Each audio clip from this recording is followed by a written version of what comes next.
Welcome back to SmackDown SEO. This is the video on 301 redirects.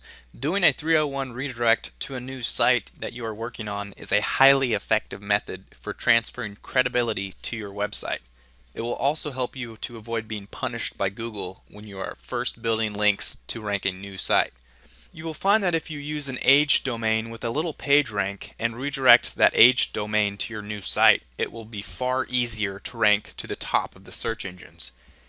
Even if the aged domain that you have redirected does not have PageRank, it will still benefit your site if you are trying to outrank competition that has an aged website.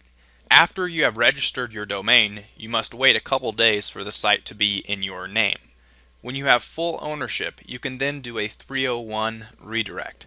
What I do is simply redirect the domain through my HostGator account. Here's how. So here we are at HostGator.com.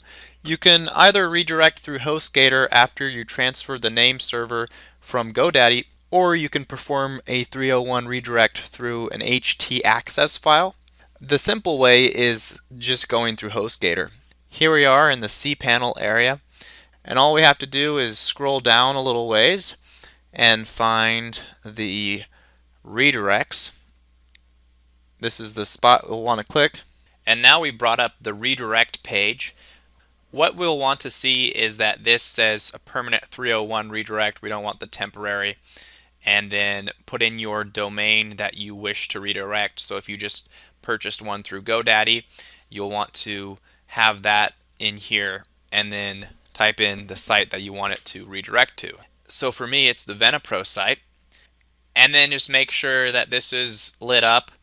After you have entered your domains, then just click on Add and it will be redirected for you.